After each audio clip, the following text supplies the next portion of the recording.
Hi, I'm Gisele, and in today's video, I want to share a few simple practices that you can integrate to reconnect with joy, especially during seasons when life just feels heavy and joy or happiness feels far away from where you are.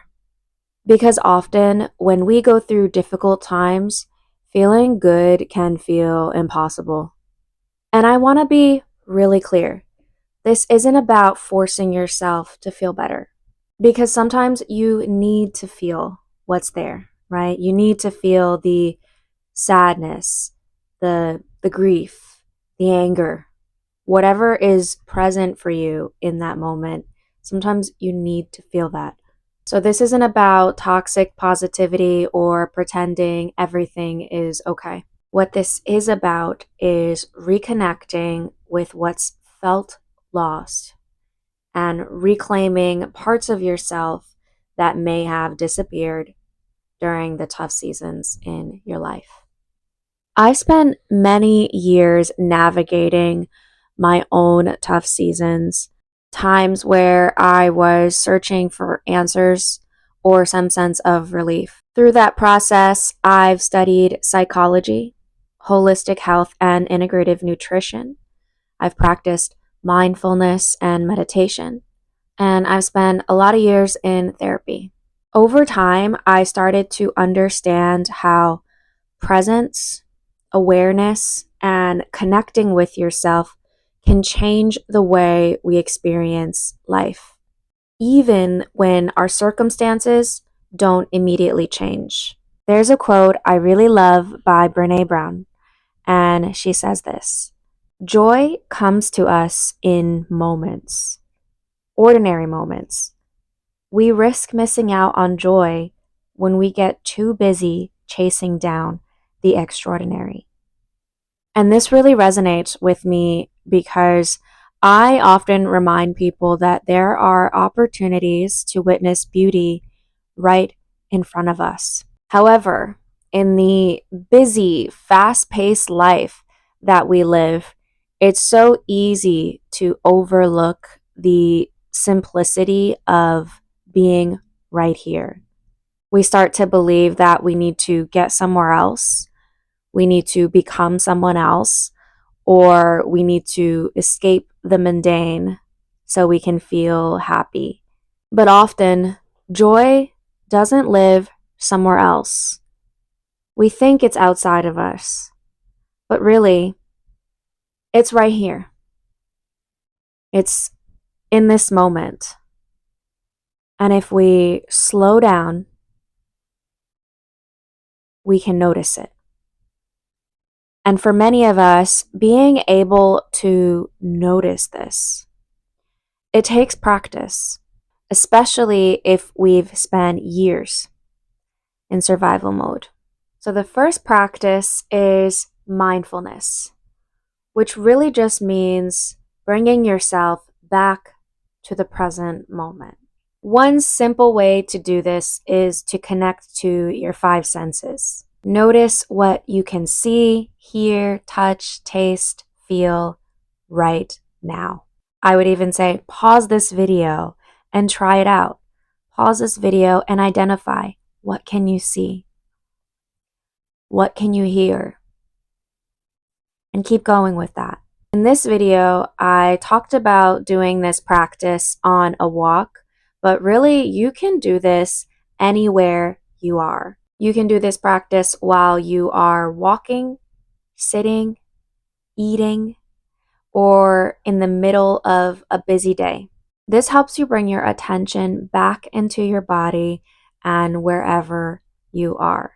Another way to bring joy in is to connect with the playful inner child in your heart, the part of you that knows how to enjoy life without overthinking it, right? And that part of you, it might look like going back to things you used to do as a child, things you did as a kid. Maybe that looks like spending time outside or listening to music Maybe it's singing or dancing, even if it's just in your room. Maybe it's playing Nintendo or Game Boy. Maybe it's painting. Whatever it was for you. Reconnecting with your inner child might also mean trying something new, like a dance class or something where you can get creative. And it's not about being good at it, it's just for you to experience it. When we play, this brings us into the present moment naturally.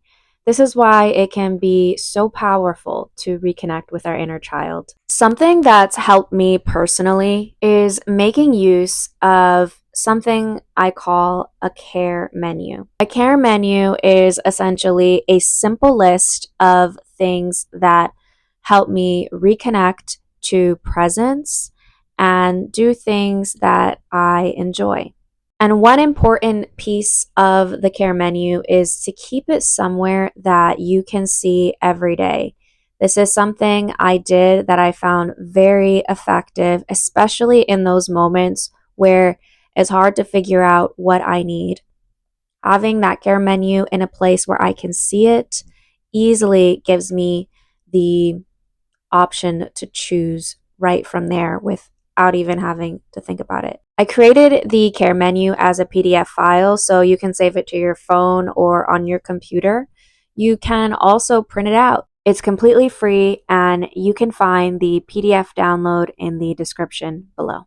Another powerful practice, probably not new to you, but it is gratitude. I'm not talking about gratitude in a surface level kind of way. Here's what I mean. Martin Seligman is one of the founders of positive psychology, and he wrote this great book called Flourish. And he talks about an exercise called the 3 blessings.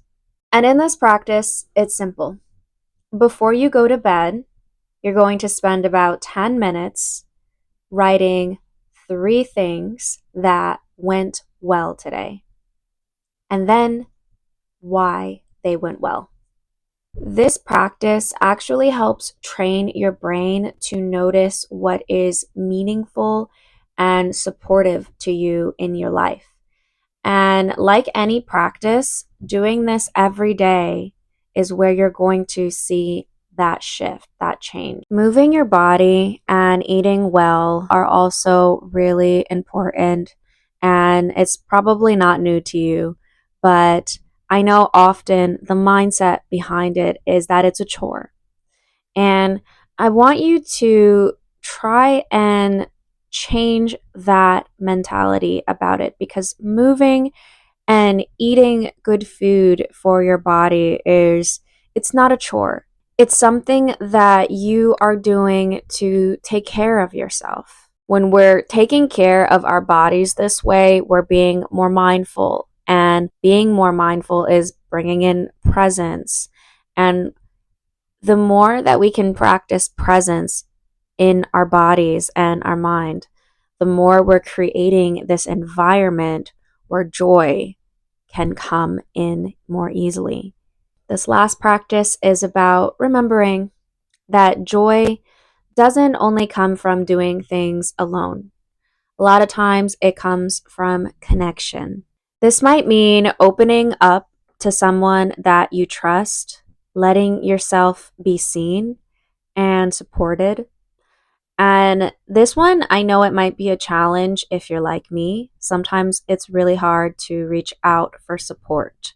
Even trying to communicate that point to someone that you trust is a great place to start. So I just want to leave you with this.